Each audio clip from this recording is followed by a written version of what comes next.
क्या हुआ जब ज्ञानगंज की यात्रा करके लौटे साधु की शक्तियों का परीक्षण करने एक अंग्रेज वहां पहुंचा तो उसने वहां क्या देखा? तो आज के वीडियो में हम इसी विषय पर चर्चा करेंगे। तो क्या उस अंग्रेज ने वास्तव में उन साधु को चमत्कारी माना या फिर उनकी झूठी शक्तियों की पोल खोली? तो दोस्तों, आज का टॉपिक बहुत ही इंटरेस्टिंग होने वाला है। अगर आज आप हमारे चैनल पर नए हैं तो प्लीज चैनल को सब्सक्राइब करना। वीडियो अगर थोड़ा भी पसंद आए तो उसे लाइक जरूर से करना और कमेंट में बताना कि आप और किस विषय पर वीडियो देखना चाहते हैं। तो चलिए वीडियो को प्रारंभ करते हैं।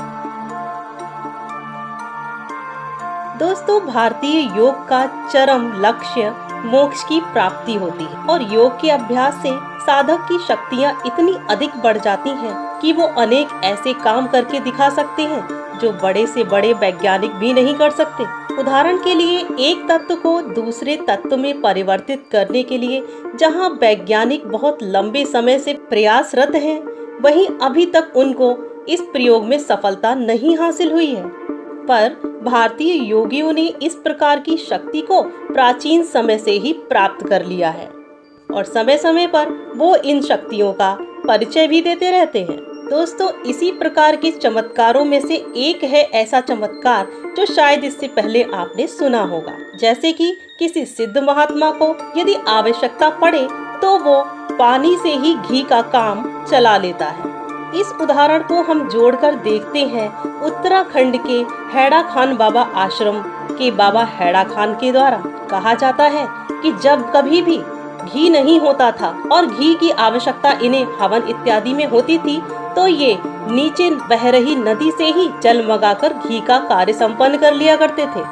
वास्तव में हैड़ा खान बाबा एक योगी पुरुष थे। अगर आधुनिक समय की बात करें तो इसी तरीके के चमत्कार दिखाने वालों में से एक है काशी के स्वामी विशुद्धानंद जी। ऐसा दावा किया जाता है कि ये ज्ञानगंज होकर आए थे। स्वामी जी के विषय में और अधिक बताएं उससे पहले थोड़ा सा इनके विषय में जान लेते हैं। स्वामी जी बर्दवान के निकट एक गांव में रहते थे और 17 वर्ष की आयु में इनको एक पागल कुत्ते ने काट लिया था और उसके बाद इनके जीवित रहने की शंका नजर नहीं आ रही थी। तभी एक योगी ने आकर इनको बचाया था और इनको योग मार्ग का उपदेश देकर हिमालय में पहुंचा दिया था। वहां पर ज्ञानगंज नाम के योगाश्रम में विभिन्न गुप्त विद्याओं का अध्ययन करते रहे और अपनी विद्या पूर्ण करने के बाद एक शक्ति संपन्न योगी के रूप में पुनः वापस आए और इन्होंने विभिन्न स्थानों में जाकर दीन दुखी लोगों का कल्याण किया। स्वामी जी को गंध बाबा के नाम से भी जाना जाता है।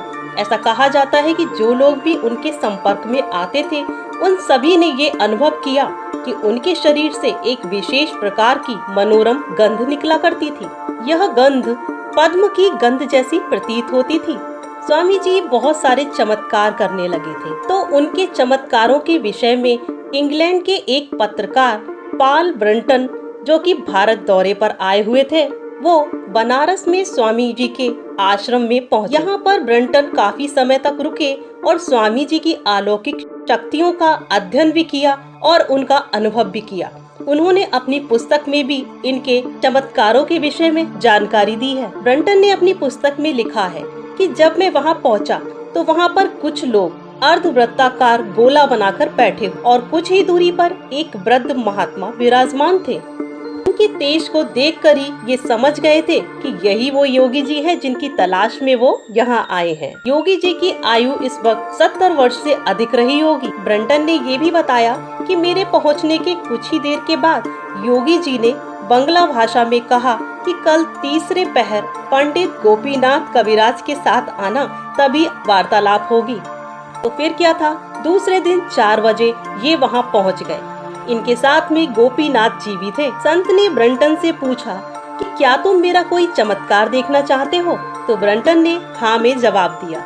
विशुद्धानंद जी ने कहा कि अच्छा, तो तुम अपना एक रुमाल मुझे दे दो और अगर ये रेशम का होगा तो काफी अच्छा रहेगा। अब इस रुमाल में तुम जो भी सुगंध चाहो वो मैं आतिशी शीशे एवं सूर्य की किरणों द्वारा पैदा कर सकता हूँ। ब्रंटन ने अपना रुमाल दिया और बोले कि मुझे चमेली की सुगंध चाहिए। विशुद्धानंद जी ने बाएं हाथ से ब्रंटन का रुमाल लिया और आतिशी शीशा दाहिने हाथ से उसके ऊपर थोड़ी दूर पर रखा। 2 सेकंड तक सूर्य की किरण रुमाल पर पड़ी और इसके बाद योगी ने रुमाल ब्रंटन को वापस लौटा दिया। ब्रंटन ने रुमाल को जब नाक से लगाया तो चमेली की खुशबू उनके पूरे मस्तिष्क में भर गई थी। ब्रंटन को शक हो रहा था तो उन्होंने रुमाल का अच्छे तरीके से परीक्षण किया कि कहीं पर ये गीला तो नहीं है।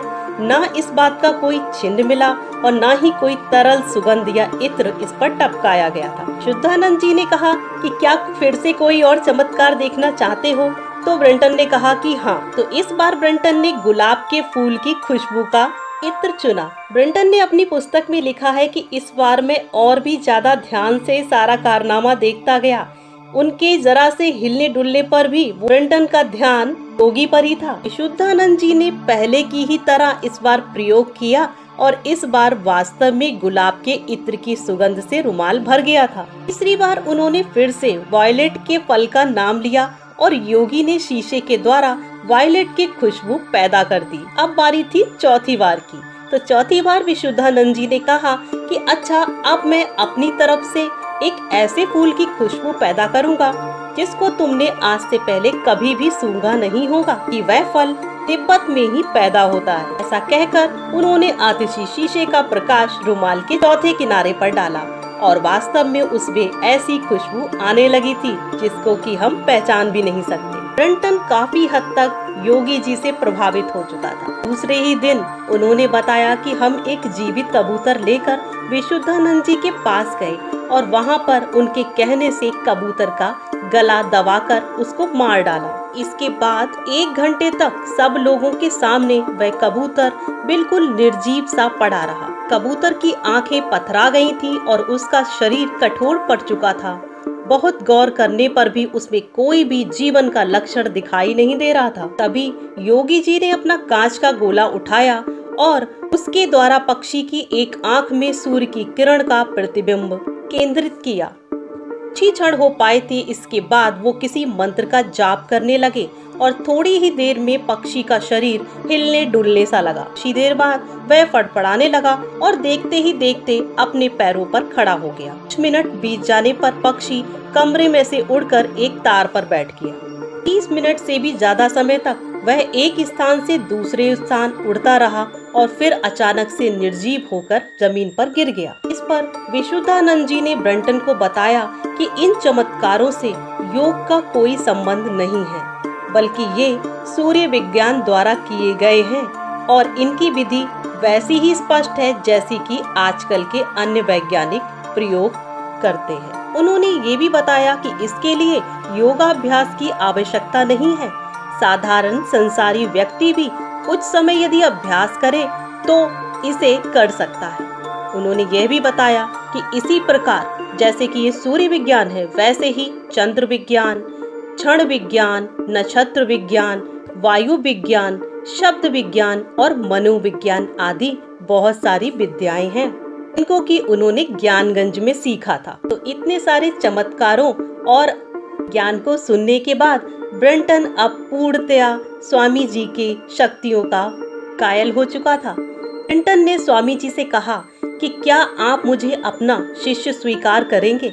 तो स्वामी जी ने कहा कि वो ऐसा नहीं कर सकते क्योंकि उन्हें इसके लिए ज्ञानगंज के अपने गुरु से आज्ञा लेनी होगी, उसके बाद ही वो किसी को भी शिष्य बनाते हैं। उन्हें ये भी बताया कि ज्ञानगंज जाना इतना साधारण नहीं है, कोई भी आप ज्ञानगंज नहीं जा सकता जब तक कि वहाँ से किसी सिद्ध पुरुष का बुलावा न आवे। तो दोस्तों, ये था वीडियो ज्ञानगंज की यात्रा करके लौटे विशुद्धानंद महाराज जी के चमत्कारों के विषय में।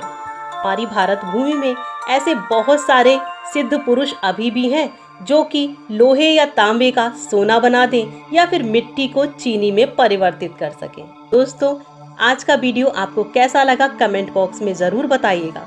फिर मिलूंगी एक और नए वीडियो में, तब तक के लिए नमस्कार।